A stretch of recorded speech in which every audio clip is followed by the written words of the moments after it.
he and Will Forte are in this this one clip of a movie of a Hungry Hungry Hippos adaptation. Welcome to Recotopia, a happy home for recommended movies, shows, and music from two people you can definitely trust. Trustability varies by region, no guarantees implied.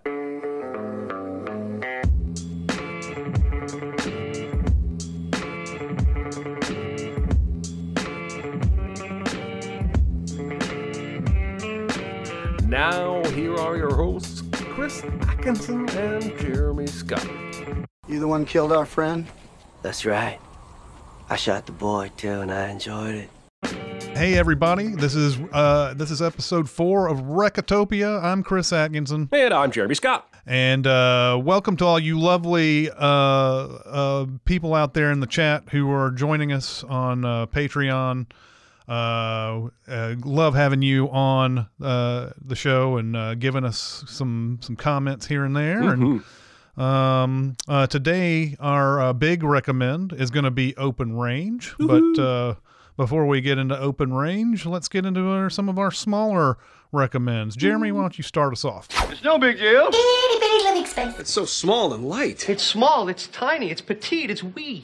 Itty bitty recommends. All right, well, you may have seen some chatter this week on Twitter or other social media about Francis Ford Coppola making a statement about Marvel movies or blockbuster films. And I can assure you, having read the full interview, that the absolute most mundane part of what he's had to say is that shit about Marvel and blockbusters. It's really just a single paragraph in what I found to be an incredibly insightful interview. Yeah. I don't know if you've read it. It's on GQ. I have.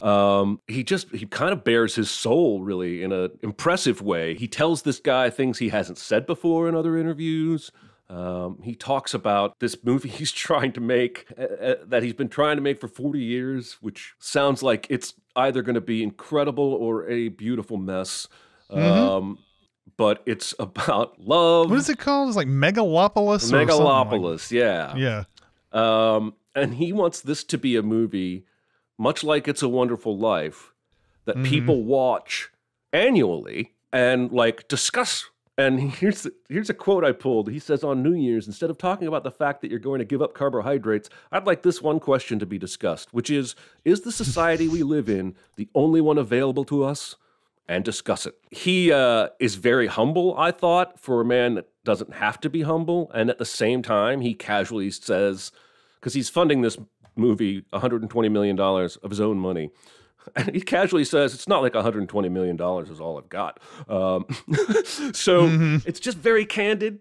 He wanted to improve the ability of his vineyard to understand each grape individually, but they were being fermented all together. And so he built this ginormous underground system of 100 and some fermenters so he can hone in on which grapes are truly the best. Just a fascinating dude who's lived a full life and has Hollywood stories. There's a bit in there where he's like, I turned down The Godfather at first. I never wanted to make The Godfather. I thought it was a really great read. Francis Ford Coppola on GQ's website. It's not paywalled or anything. And I love interviews like that aren't just cookie cutter softball stuff, but where you really kind of feel like you get to know a person. So that's my first small recommend of the week. Yeah, and since he doesn't have, I mean, he's got this movie he wants to make, but he doesn't have a movie that he's selling. Right. In the interview, it gives them a chance to ask him questions about other things. He sounds exactly like how he's been described over the years, even though he takes a pot shot at that Easy Riders Raging Bulls book. Yeah. Forgetting something about private jets wrong in it and everything. But everything I've ever heard about Coppola is like that. It's, you know, he's got this way about him that he goes off on tangents, and you don't know exactly where he's coming from a lot of times, but I think that's exactly why a lot of those movies he made in the 70s are so good, is because he kind of has an idea of he can see things that other people can't, and so on and so forth. Yeah, I agree. He even said, I did not know this, he said he owns Apocalypse Now, outright because nobody wanted to make it. Yeah. And he compared the way they looked at him then to the way they looked at him when he pitched this Megalopolis movie. So be curious to see what it looks like whenever he finishes. Yeah. Recommend that I'm going to go with. I've been doing a lot of classics lately. So this one is actually from a while back that I watched, but I never got a chance to recommend it.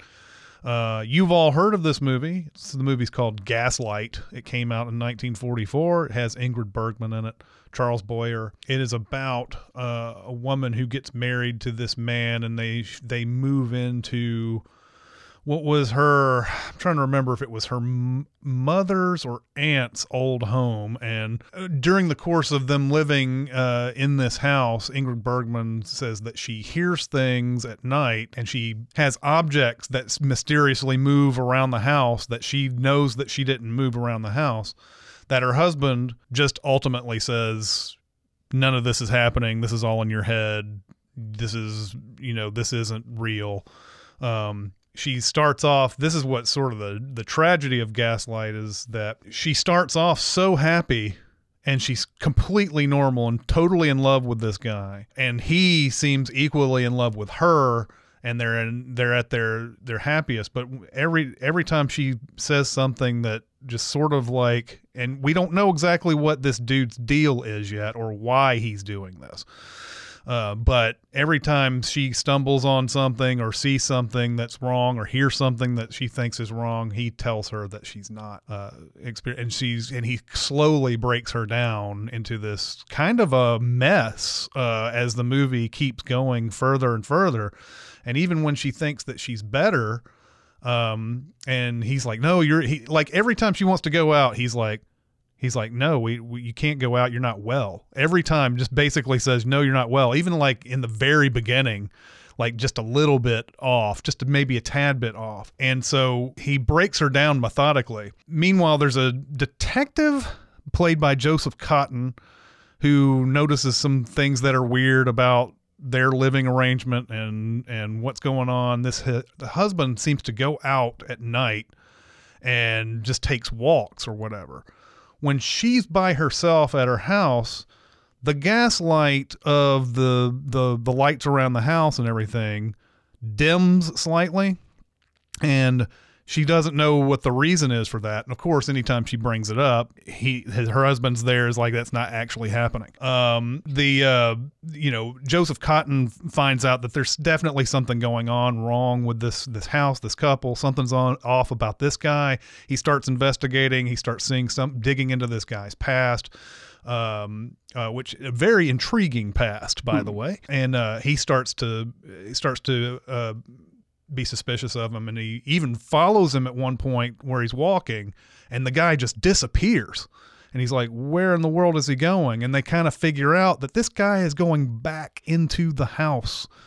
Why is he going back into the house? Well, I'll let you, the dear viewers of Gaslight, future viewers of Gaslight, find out what's going on here. We got at least one there in JC Davis. Yeah, JC says puts Gaslight on the list to watch. And yes, you cannot be disappointed by this movie. This movie is great all around. Ingrid Bergman's one of my all-time favorites, and this is one of her best performances I've ever seen. To see how much she breaks down during this is heartbreaking, because the movie does kind of make you think maybe she is really like kind of crazy or something. Maybe she's not all the way there. I don't know what it is, but you will know pretty soon that, like, wait a minute, I think this dude's evil. I don't know what's going on, but this dude is evil. So now, is this, I'll show my ignorance, is this where the phrase originates, gaslighting? Yeah. Oh, excellent. Yes, this is exactly where it comes from. Was not, don't know when people started using this as a verb, but it means exactly what the husband is doing to Ingrid Bergman in this movie, where she says that I see things and I hear things that she's obviously hearing and seeing, and then someone tells you that you're crazy for seeing or hearing those things.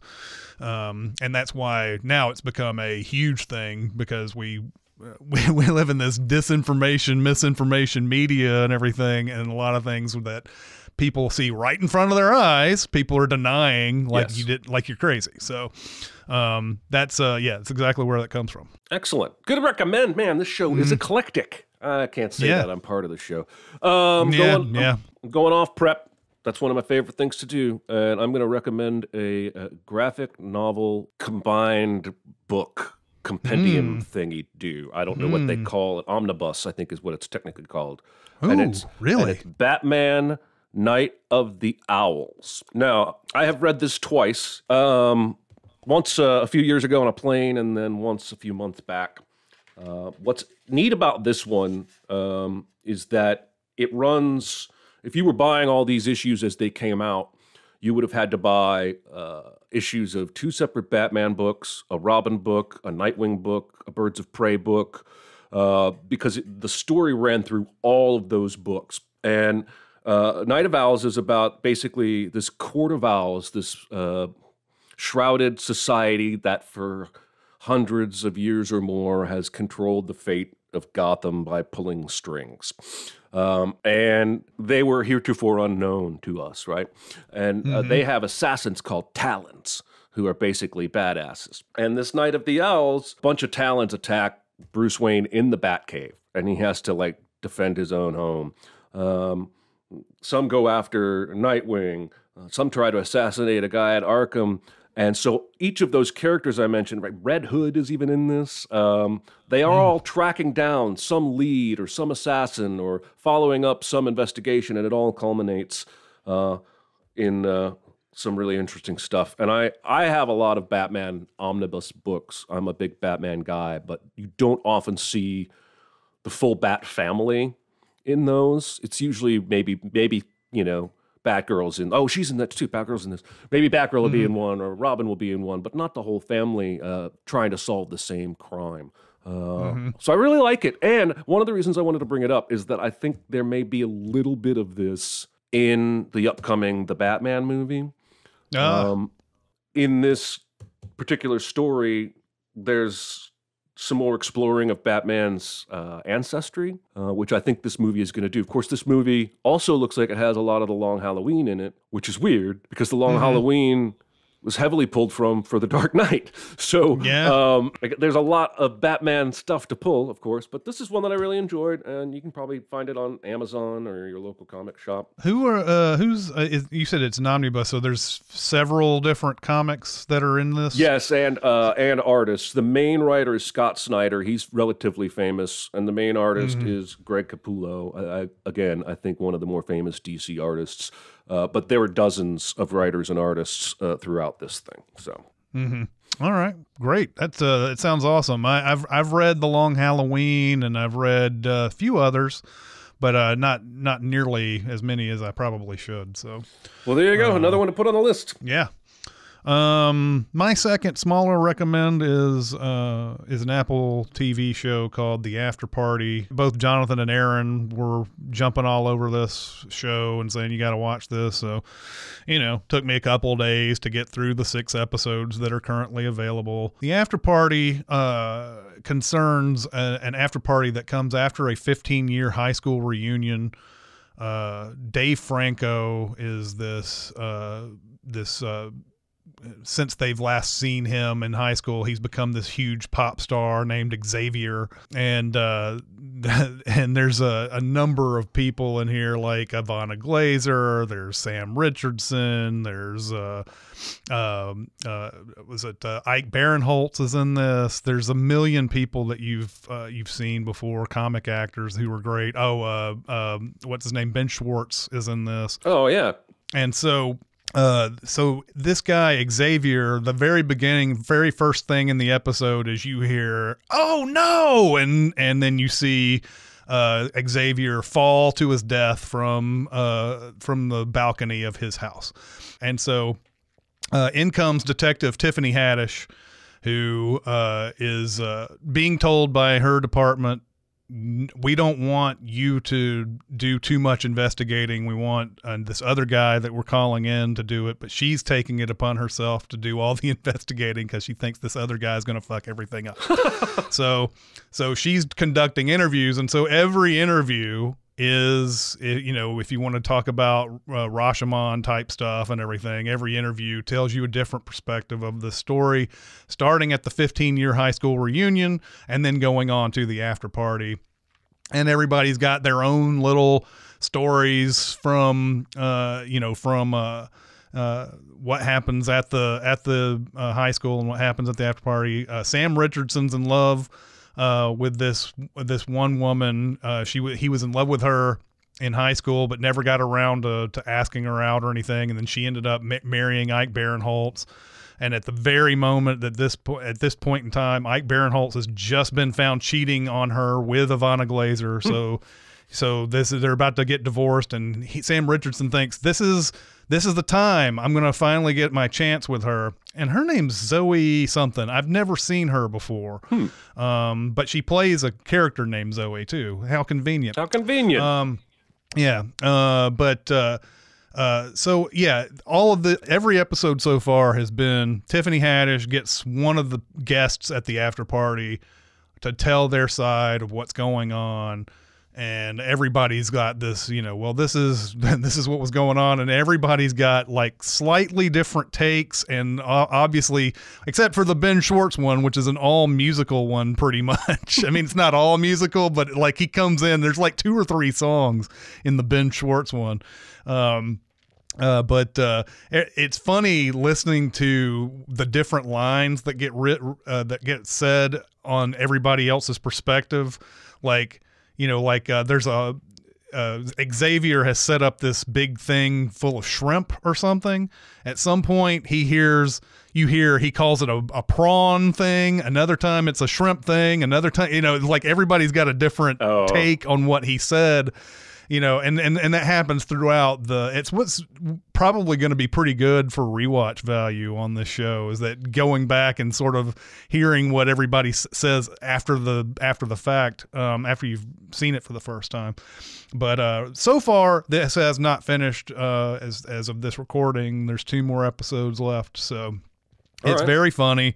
It's from Lord and Miller. Oh, okay. Even better. And yeah. Buried the lead. Yeah, I did bury the lead, didn't I? Lord and Miller are part of this. There's even some fun little cameos in the first episode where you see like Channing Tatum shows up in some movie. Dave Franco is you know, he's a pop star, but he also acts. So he and Will Forte are in this one clip of a movie of a Hungry Hippos adaptation. And so it's really funny. It's got a lot of like, you know, just fun little gags in it and everything. So yeah, the after party is a lot of fun. I feel like Apple TV's finally getting their content shit together, right? Like the first year or 2 out of the gate, they didn't have much that looked all that interesting or got that much buzz, and then Ted Lasso came along and started the whole thing. Of course, they had Coda, one of the bigger movies of the year, at least from awards perspective. Now they've got this show. So maybe they're getting their stuff together. All right. There's another one that I want to see that they've been advertising for called Separation or it's something that's a work thing. Severance. Severance. It has Adam Scott. And Ben Stiller's directing that. Yeah. It looks pretty good, and that's another one that I'm kind of interested in, kind of want to see. Yeah, I saw that trailer, and I thought, oh, this seems like a pretty cool episode of Black Mirror, but then shit starts going crazy, and well, maybe that's what Black Mirror is like too. But yeah, that's a series I'll have to check out. Black Mirror, like I know you don't watch it, and I still feel like you should. Black Mirror is basically all about technology run amok, like how technology fucks you in every chance. Like there's ways that people didn't think about, you know, that ends up fucking them by the end of the episode. It's Twilight Zone meets, you know, I don't know, Terminator or something. Oh, okay. So, it's not Terminator. They should put that on the poster. Let's move on to the big recommend. All right, everybody, it's time to talk about BetterHelp. BetterHelp. Listen, have you ever had a conversation with a friend or a spouse or family member that was deep and educated you and went back and forth for a good long while, and you got done and you were like, that was an excellent conversation? Usually when I have those experiences, I feel good afterwards. I feel better afterwards. And so the point I'm trying to make is that baseline, just talking to people is healthy for you. It's healthy for your brain. BetterHelp goes several steps beyond that by providing licensed professional therapists, usually in your area, and you can talk to them, and it's not just going to be shooting the breeze or having a deep conversation, because they are trained. They've gone to school for this. They have years of experience. They are trained to help you navigate your mental health issues and find ways to mitigate how those things impact your daily life. BetterHelp allows you to do this in any way you choose, by video chat, by phone, by text, by email. You can go into, you have your own little dashboard. You can send messages to your therapist. You can schedule your next session in there. And we have an offer for you from BetterHelp. If you go to betterhelp.com/Recotopia, Recotopia, you can get 10% off your first month with the discount code Recotopia. You just have to answer a few questions, and then they will help find the right therapist for you. There are different specialties in therapy. So these questions are designed to help them determine what kind of issues you're dealing with. Some people need marriage counseling. Some people need addiction counseling. Some people need therapy for depression or anxiety. And so, answer these questions. They're not asking you super personal information. And then they're going to get you matched with a therapist, and you can get started right away. If you go to betterhelp.com/Recotopia and use the discount code Recotopia, you can get 10% off your first month and start getting help today. I'm fine. It's just that you're so big. It's so huge. It's a good rule, but this is bigger than rules. It's bigger on the inside. Is it? I noticed. Yeah, so the big recommend this week is Open Range. This is what Jeremy picked for us to watch this week. And this is a movie that I saw in theaters when I was working at the Hollywood 27, and I have not seen it until a couple days ago. And what was your impression? Yes, this movie is really good, and I'm going to say one thing that I think is bad about it. Yeah, I have one too. It's the Kevin Costner, Annette Bening thing. Yeah. Not believable whatsoever. Well, agreed. And then it takes too much time after that. It takes up a whole good section before a gunfight happens. And then after the movie is essentially over, it takes another long time after that. If I could just cut those out, this movie's solid, 100% A+ movie. And it's the least believable chemistry, because Costner and Duvall have so much chemistry in this movie. When he gets scenes alone with Annette Bening, it doesn't feel real to me. I don't feel like that chemistry is real. I actually wrote down, I'm not sure I need the marriage proposal stuff at the end. But I think you could cut everything about that romance. You can keep that character. She's important, especially at the end. Open Range, for those of you who didn't get a chance to watch it, it's about some free grazers, some people who are moving cattle from one place to another, but they just graze off the land. And this is frowned upon by people with money. I mean, there are some common... I'm not familiar with the politics of this at all. I'm not either. Now, I know that Michael Gambon plays the local, town rich man who bosses people around. That's kind of a Western trope, that there's a rich guy in town who owns the law and all that stuff. And he hates free grazers. And at one point he does say, "Get your cattle off my land." So I wonder if he does own the land that they're grazing on, and then you're dealing with a trespassing issue maybe. But this is also back in a time when not every chunk of land was owned by somebody. And it doesn't seem like such a big deal to me that somebody should let their cows eat some grass 3 miles outside of a city. No one's using that grass. And I don't know, maybe this is something at the beginning I missed, but I didn't get the sense that they were upset about it until Abraham Ben Ruby goes back to get some supplies. So I didn't get the sense that anything was happening up until that point. Right, because I don't think it is. I don't think the local Baron Gambon, I don't think he knows the free grazers are there until Ben Ruby comes into town. And then they jump him, beat him up, put him in jail. And so from there, they're like, well, we better go get our guy. He hasn't come back from town yet. And they get into town, and then that's when they get told off by basically the sheriff, who's corrupt. And he's like, take the free grazers here, get your man, get out of town. and keep on moving. Well, this is Robert Duvall, who, in my experience, largely only plays stubborn characters. Indeed. And he's a good-hearted dude. He's just an old cowhand, but he's not going to be told where he can and can't graze his cattle. So they go back out to their wagon, and there's also a kid with them, Button, they call him, and that's Diego Luna. So there are foursome of cattle drivers, but then there's some men in hoods over a ridge staring at them, and they go out to meet them, and the men run away, and that's when Duvall, whose name is Boss Spearman, says, I know men like Baxter my whole life. He aims to have this herd or scatter it to the wind. And so they decide they're going to sneak off in the middle of the night and jump these guys.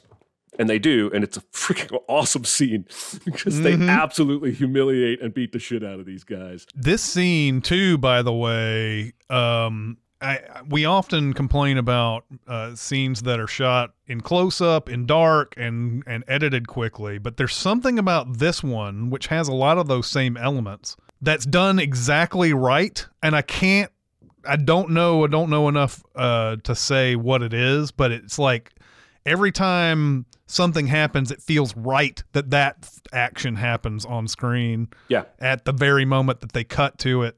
It's a very well put together scene. I feel like this is one that Kevin Costner probably like really, really like made sure was good before it got sent out.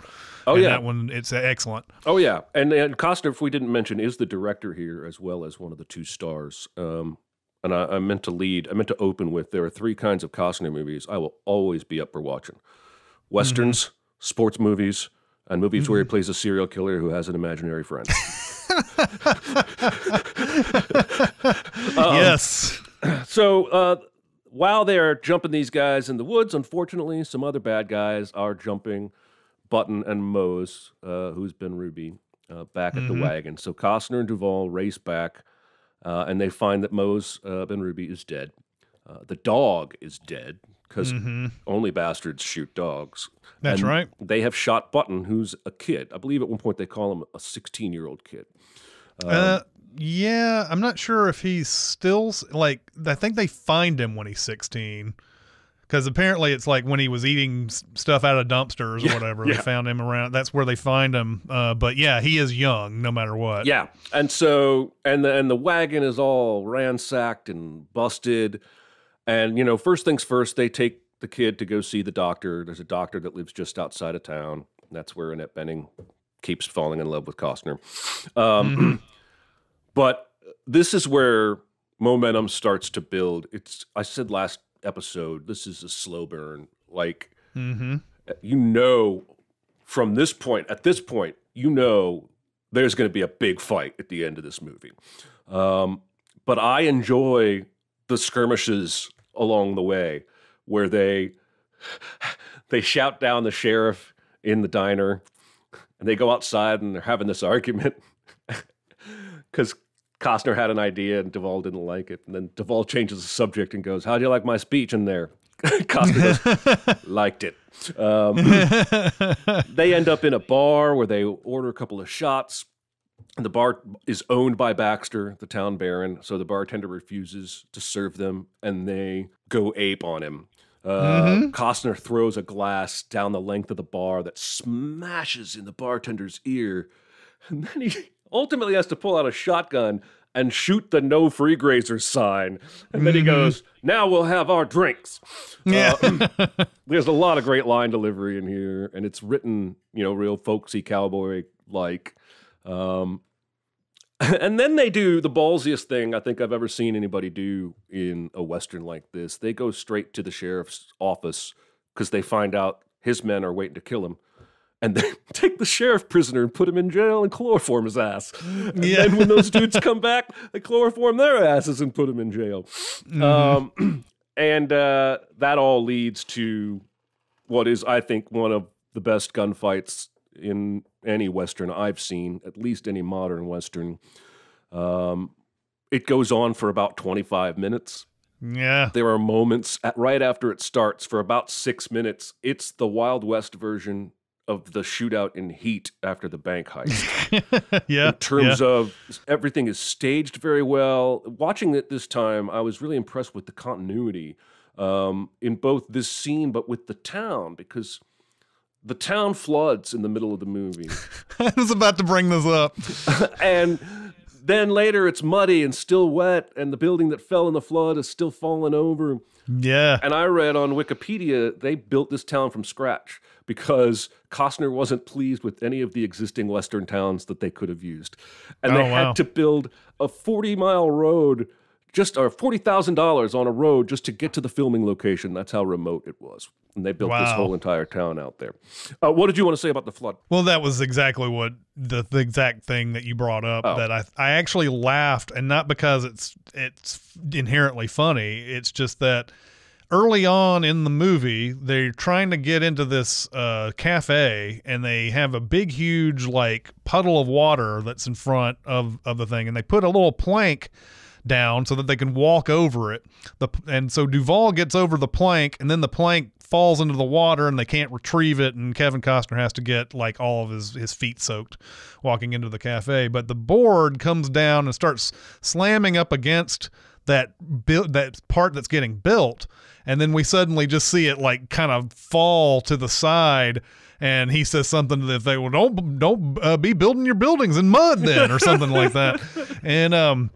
And you totally forget about this building until it's time for the gunfight, and there's somebody just walking past that building in the background. You can still see it tilted, yeah. and you know, it would have been something that if it was upright, you wouldn't have asked any questions whatsoever, because you would have thought, they must have gotten it back upright. Right. But the fact that it's still down is not only real to probably I don't know what you would do in that situation. You have to probably rebuild, probably. Yeah, you probably have to tear it down. But it's just like it's just sort of a matter of fact detail that he throws in there that I just kind of laughed out loud when I saw it. So yeah, the shootout goes on for a really long time. It's really well paced. It's really well staged. I feel like the townsfolk creeping into the end of the battle is done in a non-cheesy way, where like a temptation there would be to have them all stand up and I am Spartacus one at a time, and then like at the end of Bug's Life or whatever. But that was an odd comparison. But it's an apt one. Instead, they're you see Michael Jeter kind of creeping. And the general store owner's kind of creeping with the guns the whole time. Yeah. Getting closer and closer. I just think the whole thing is very satisfying as a Wild West shootout is concerned. There's even elements of humor, if you can call it humor, when he walks up and says, "You the guy that shot our friend?" He's like, "Yeah, I shot the boy too, and I liked it." And boom, he's dead. Yeah. Costner shoots that guy. They spent the whole movie building this guy up as this badass gun hand. And that's another thing. I'm sorry, I love this movie, so I'm probably a little I appreciate that the movie gives us sort of an explanation for why some people are way better at aiming their guns than others. Like Costner is a former gun hand and basically a sniper. And and same with this guy that they kill, Kim Coates. Kim Coates. He's, a gun hand, but he goes on this little tick where he's like, then the next group will be probably ex-army, maybe former police. They're not going to be quite as good a shot.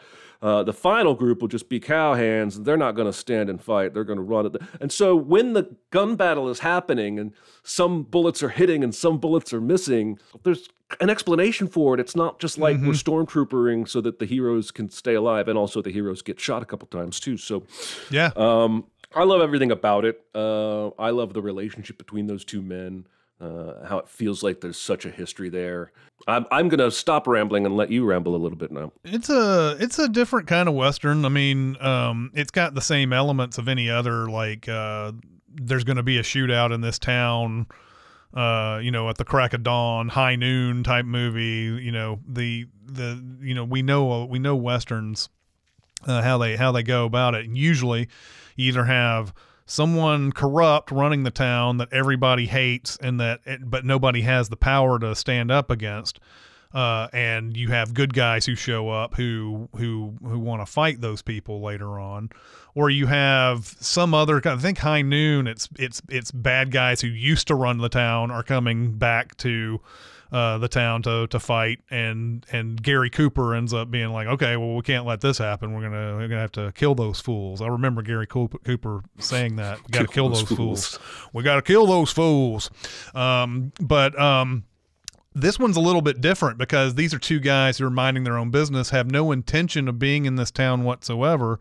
And when they get in the town, there's no real sense that they're under the thumb of somebody oppressive. Maybe it's the very beginning of something being oppressive. There's a couple of people here and there who are like, we don't really care about the free grazing thing that he does.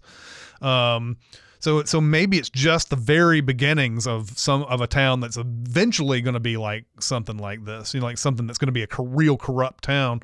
But this one, it was kind of refreshing to see this because it doesn't follow to a T what every other shootout Western does, which is there's definitely somebody bad and everybody hates this person and they can't stand up to them. And then you have to have 2 or 3 good guys come in and make sure that justice prevails by the end of it.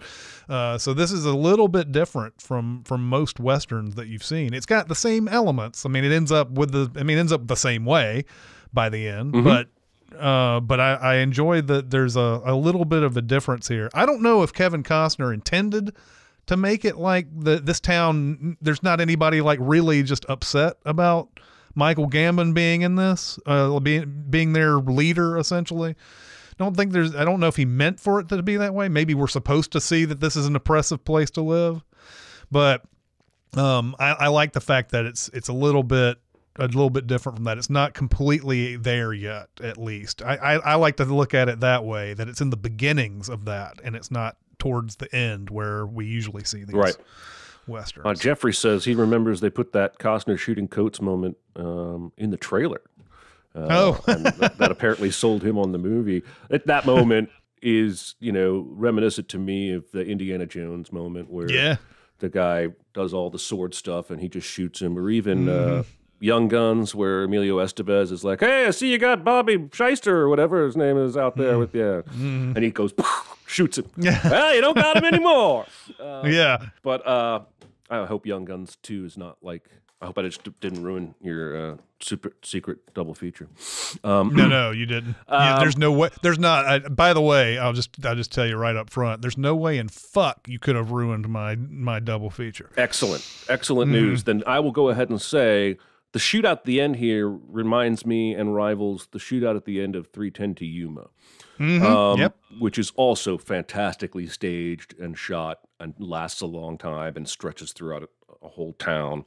I love the folksy language. I mentioned it before, but right before they go into the battle, they're hiding behind their wagon, and Costner forgets that he has this chocolate in his pocket.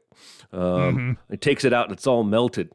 And Duvall's laughing at him, and Costner goes, good is good, melted otherwise. And he starts putting his finger in it. The movie is littered with those kind of interactions. It just feels genuine to me, like this is how people would really talk. Anything else we want to say about Open Range before we move into the super secret double feature? I don't know. We already discussed the Annette Bening romance thing that doesn't make any sense. When I say they could cut it, I honestly think they could cut it out. Like you wouldn't have any remnants of that at all if you just cut in certain spots. Right, you wouldn't have to reshoot the thing, yeah. Right, because there's some points where they just think that she and the doctor are married, and it's only brought up later on at the bar that she's that guy's sister. And then they spend the night at the doctor's place, and it's only after they leave that Duvall says, you can't leave her like this. And I'm sitting there going, yeah, you can. Yeah, you can. You can leave her right now. There's nothing between you two at all. Nope.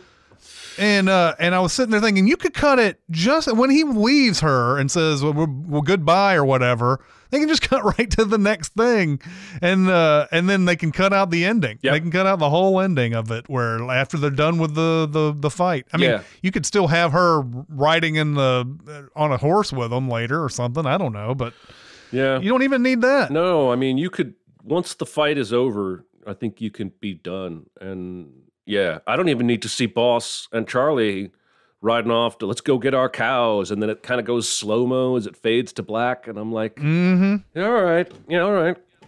Yeah. So I agree. There was some bloat there, unnecessary storylines perhaps, but it doesn't keep me from wanting to watch this movie over and over again. That final gunfight is worth the whole thing for me, but you almost need most of that slow burn up to it for that to really pay off. It's like, I could watch the shootout in the middle of Heat after the heist if I want, and it'd be cool.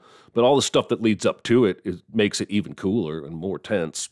Well, I'll say where they could have continued the slow burn and just cut out the Annette Bening stuff is they could have, okay, if the fight is taken here, we will go, and they just take you through the town and all the different places that they could end up. Yeah. And they sort of map it out for you.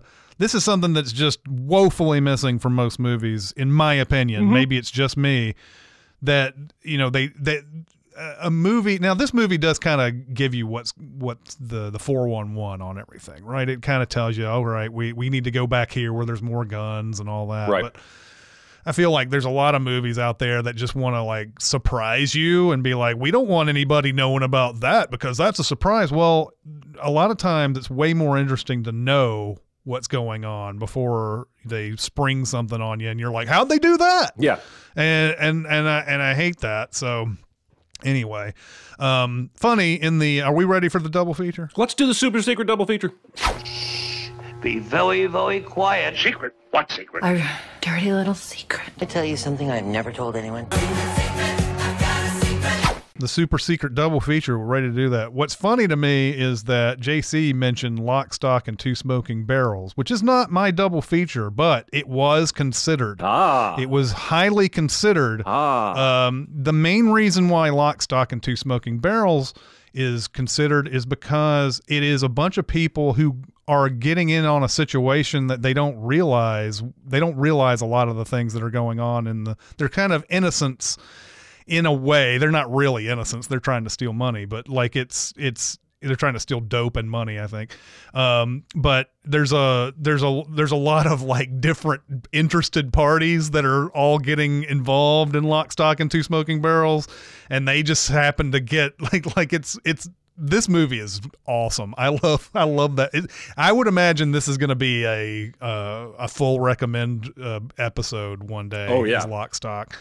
They do seem to be kind of accidentally into some of the situations that they run into, and that kind of relates to Open Range and the fact that these two people are walking through and they don't have any idea that there's somebody out there who's like, free grazing? I'm again it. Yeah. There's nobody like that. But the movie that I have double featured with this, and believe me, there's a million westerns that go along with this, like Martin and Lewis or whatever you want to call it. It goes perfectly well.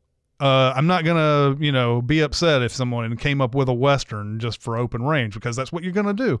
My double feature is Trespass. The 1992 movie starring Bill Paxton, William Sadler, Ice-T, Ice Cube, and a host of other people from Die Hard, like Deborah White, who played Argyle, is in that. William Sadler, of course, the bad guy, Die Hard 2. The guy who played the janitor or whatever is of Die Hard 2, plays a homeless guy in Trespass. At first, you're going to be like, huh? How does Trespass in any way relate to this movie? I'll tell you how. William Sadler and Bill Paxton are firefighters who, at the very beginning of the movie, are putting out this blaze, and there's a guy that they're trying to save who's really remorseful about something he did many years ago. he stole a whole bunch of artifacts from a Catholic church, and he stashed them away somewhere in East St. Louis, Illinois, in an apartment building, or a building that was turned into an apartment building or something like that. Bill Paxton investigates it and is like, oh, wow, there could be actual, like, real gold artifacts buried in this abandoned apartment building in East St. Louis. Meanwhile, there's another story going on with Ice-T, Ice Cube. They see somebody on a video killing one of their own, and they want to settle the score with that guy in their territory, but somewhere where cops won't be anywhere around. Just so happens to be this apartment building where this treasure is going to be found. So Paxton and Sadler go from Arkansas to East St. Louis to find this treasure, and they go up into this one room where there's the guy drew a map of where this is supposed to be. They have a metal detector, all this, and then suddenly they start hearing conversation outside, and like there's some shit going down, and the guy gets thrown, the guy that Ice-T wants dead gets thrown down this, like, a whole bunch of stories of the building, and after he falls through the building, guess what? Bill Paxton is there, and Ice-T sees him. And he gets accosted by all the I guess they're gangsters, but they get upset when they're called gangsters in this. But they're gangsters. Yeah, I think so. And William Sadler comes in and saves Bill Paxton and kidnaps what Ice-T considers his brother, and there's a standoff inside this one room. They can't go in the room because they don't. Ice-T has all this affection for this guy that got kidnapped. It's Devereaux White, the Argyle from Die Hard. Okay. So there's this sort of back and forth type of thing. Do they find the treasure? I'm going to leave that up to you. Do they find the treasure or not? And are they able to get out with the treasure? So this standoff is really cool. It's like, there's a lot of there's a lot of smart stuff going on back and forth here. Like, they want to escape, but the gangsters always have somebody in place in wherever they are. Glenn Plummer, by the way, pre-Speed Glenn Plummer, is pre-Showgirls. Glenn Plummer is a sniper that they've got set up just outside one of the windows. So if they try to go out the windows, they're fucked, and they can't go out the door because that's where the gangsters are. And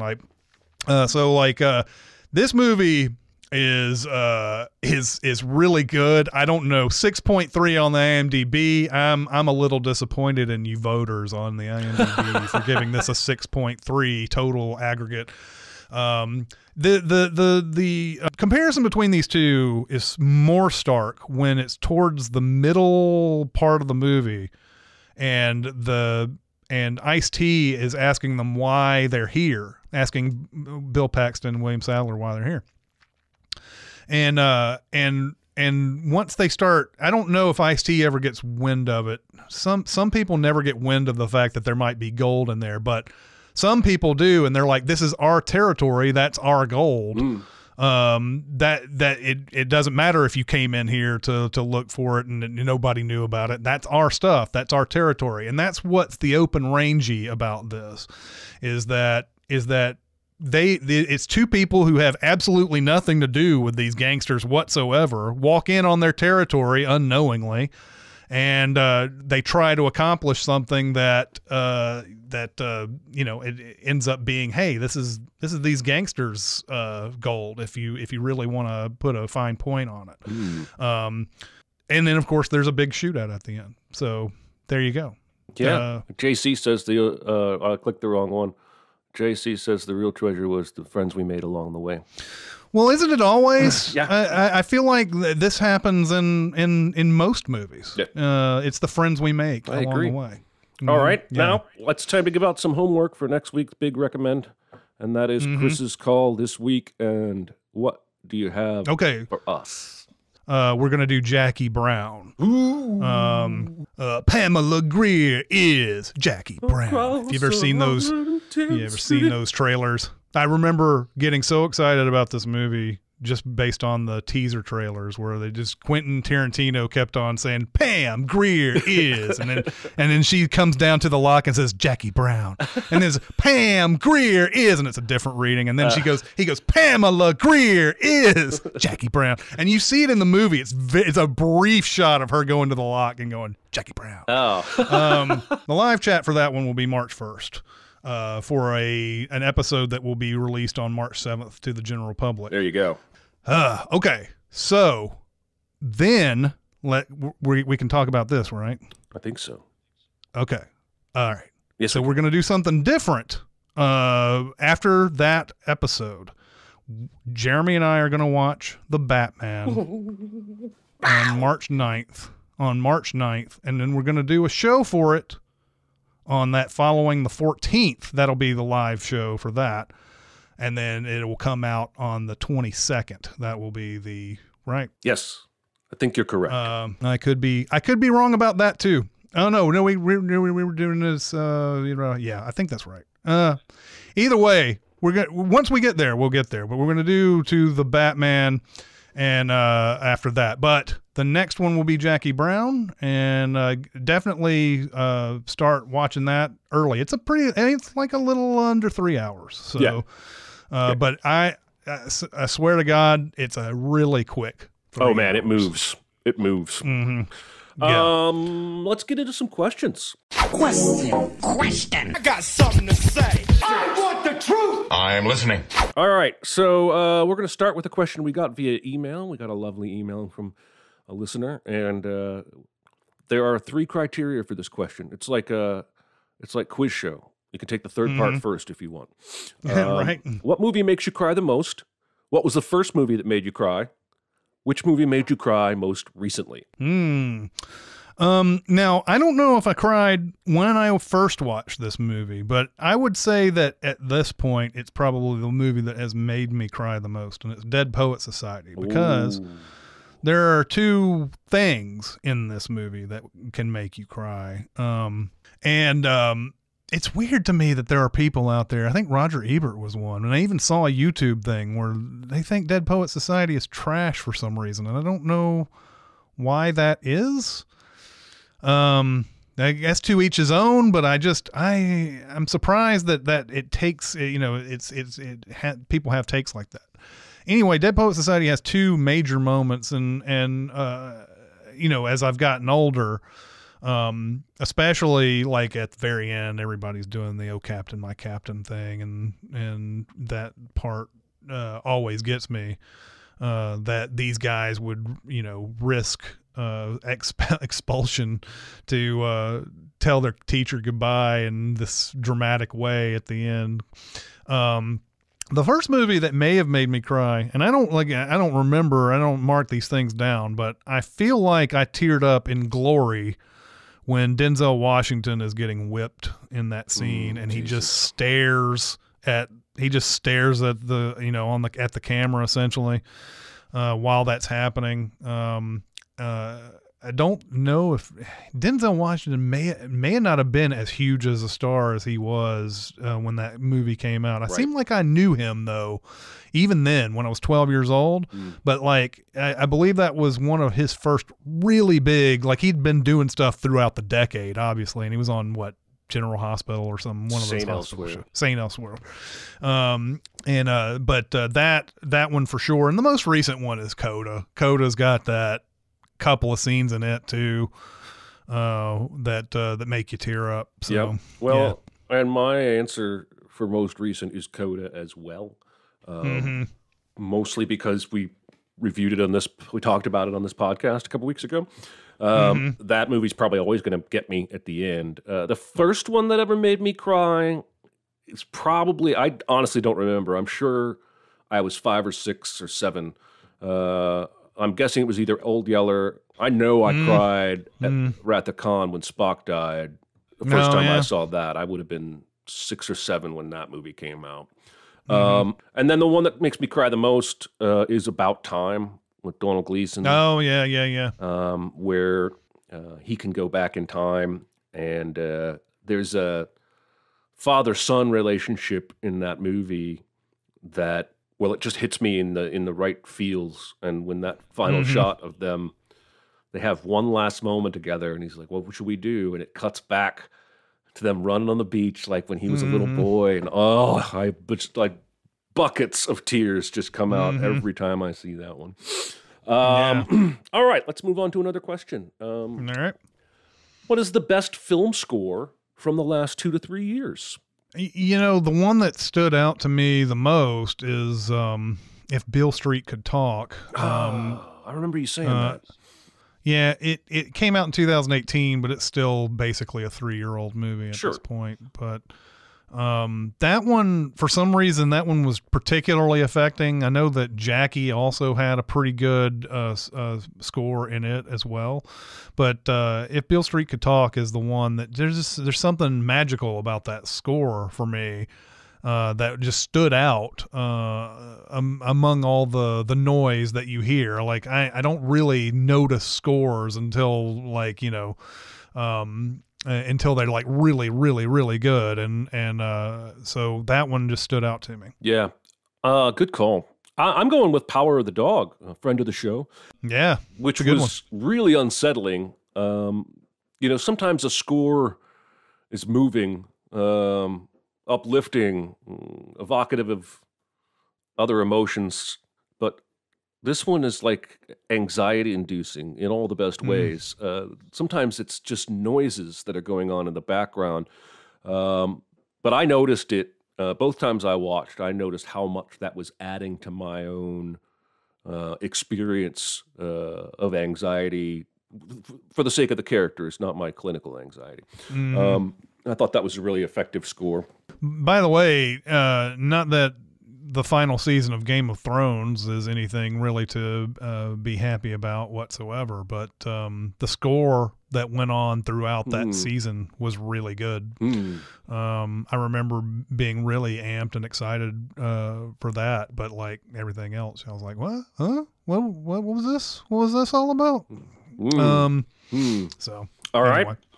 I like this question. Do you own any physical movie media that you cherish more than the quality of the film would suggest due to personal connections or memories? Yeah, and there's that caveat that's in this question that makes it harder for me to answer. Screw the caveat. Yeah, I know, but I answered this. I answered Back to the Future. It's the very first VHS that I owned. Back to the Future, and I proceeded to watch the movie every day for 2 weeks, including like twice in some days watched Back to the Future because I had VHS. And I think this was so the movie came out in 85. I think I got the cassette in either late 86 or 87. And I watched it every day. There are of course a lot of movies now that I buy very mechanically. I hate to say, I buy them like, oh, that's available. Okay, I got it. Sure. And so like stuff that I own now, it's hard. But if you want to go back into those VHS Laserdisc days, that's going to be the biggest one. I guess Pink Floyd, The Wall. The movie is like not the greatest in, it's abstract. It's got great Pink Floyd music, obviously, in it, but I've never been a big fan. I don't think the movie is like super great, even though I think it's very highly rated on the IMDb. But I would probably prize that one as if you wanted to go in with the caveat, just more than usual, because I used to play that tape a bunch. Even though I wasn't a big fan of the movie, it's the music and what, that I was a big fan of. So, all right. I'm going to give you 3 answers because why not? I still have a VHS of Muppets Take Manhattan that I recorded off of television. There's no movie I've seen more in my life than this, because there was a 4 or 5 year period where I put this in probably every other day. It became like a security blanket to me. I would come home from school and pop it in. But also, there was this time in my life, right after my wife and I first got married, where we didn't have cable, and I did not own a lot of DVDs or Blu-rays or anything. I just didn't have a collection at that time. I hadn't really started buying DVDs. And I had I Am Legend, and The Dark Knight. And because Over the Air was such poor quality reception, it was more fun to put in a movie than it was to... Those two and Finding Nemo, I probably, in 2-year period when we didn't have cable, I probably watched those 3 movies 40, 50 times each. And I still have all of those DVDs, even though I don't use DVDs anymore. DVDs. That's a huge part of watching those movies, right? When you don't have cable or any other sort of distractions, those are always go-to. And this used to be my thing. Like if I didn't have, I mean, I used to pop in movies all the time because I didn't either didn't have cable or there was nothing on cable that I particularly liked or watched or anything. So yeah, totally. All right. I'm going to do one last question and then we're going to wrap it up. What are some of the worst character names in movies? Okay. So I know a lot of people love this name for a variety of reasons. But I've always thought that this is just a stupid name, and it's too in your face. Pussy Galore is just a terrible name, and I'm pretty sure that when I first heard it, I probably laughed. But like, it's just, come on, even for Bond, this is just too much. This is just too much. And so I've never really liked this, but I know people are fans of it. Also in the movie Lolita, of course, in the book as well, Humbert is the name of the main guy in that, and that I find that extremely dumb and stupid. But as my namesake Chris Batkinson says, Castor and Pollux Troy is a definitely horrible name. All right, sure. I wrote down 2. Aurora Lane in Passengers. It's the kind of name that will never sound real. In the world, there probably are dozens of girls named Aurora Lane, but that is a street in a subdivision with cookie-cutter houses. That is not a woman's name. Right. You can have Aurora and then like Mitchell, like a normal last name. Or you can have like Susie Lane, can have that be the last, but you can't have Aurora and Lane, or you've just gone into like children's storybook names. The other one I wrote down was Cho Chang from Harry Potter, which, as I understand it, is the least Chinese sounding name and is somewhat borderline, maybe subconsciously racist. Well, but just because it's racist to make Asian sounds. Yeah, right. You know what I'm saying, right? Yeah. The thing that The Rock did that goes on Twitter every now and then. And that's what this name sounds like to me. It sounds like somebody doing a bad imitation of a Chinese person. Anyway, that's a terrible name, regardless. Well, let me go over some of the chat's names too, real quickly. Oh yeah, please do. I'm sorry. Christmas Jones, that's another Bond, The World Is Not Enough. Cole Trickle from Days of Thunder. I actually thought of that one at one point, but it sounded so much like other NASCAR drivers that I was like, this sounds actually pretty good. Johnny Rico from Starship Troopers, Dewey Cox, Long Duck Dong. Oh my God. 16 Candles. Right. I think 16 Candles. Memphis Reigns in Gone in 60 Seconds. And then you have Kingsley Shacklebolt in Harry Potter as well. So yeah, there's a lot of bad ones for sure. All right, so yeah, now we're going to wrap this up. All right, so homework for next week. Jackie Brown. Pamela Greer is Jackie Brown. And we thank you all for joining us here in the live chat. I do believe that adds an element of fun, but also content to the show. And we will see you on, what did we decide? The first for our next live recording. First is our next one. Yeah, first is our next live recording. Yeah. All right. See you guys then. It's been great. Thank you very much. Bye. Bye.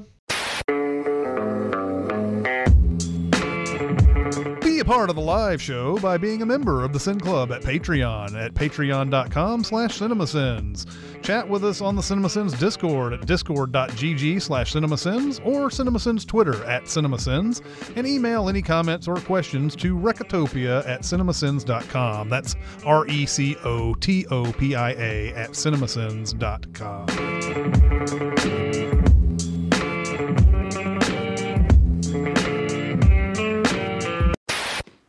And my flippy floppies. And my flippy floppy, blippy dippy doppy.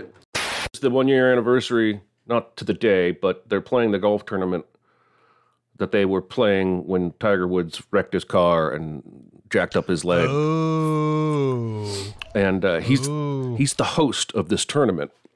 And he is again this year. And he gave a pretty grim outlook at the press conference. Like, he said, I can chip and putt pretty well, but the long shots aren't as easy, and there's no way I could walk a golf course right now. I imagine things don't extend as far as they used to, as far as like trying to get rear back for a drive and all that. I mean, how many things do you use when you make a drive? It's like every part of your body almost. There was he said there was a time where they were thinking amputation. And he's just happy to have his leg. And I'm like, well, that's great, but I need you to play golf again. I was just reading about somebody today, and they were exactly my age. Oh, Leonardo DiCaprio. Yeah. And I was like, no. He and I are not that age. We're both in our early 30s. If you want to have something over DiCaprio, you're a year younger than he is. But oh well, I don't know if a whole calendar year younger, but he was born in '74, I believe. Oh, that's great. I just saw the number. It said 46, and that's my age. Yeah. So. Yeah. He'll be 48 this year. Yeah, fuck him. It really is. Adjustment Bureau. I tweeted once that I had seen it twice and I couldn't remember it, and I was making a joke that I had been adjusted, but people were like, no, that movie is just super forgettable. And I'm like, well, maybe it is. Joke. That's why my joke didn't land, but yeah. That's right. That's when you pull out the McBain meme. That's the joke. That's the joke. That's the joke.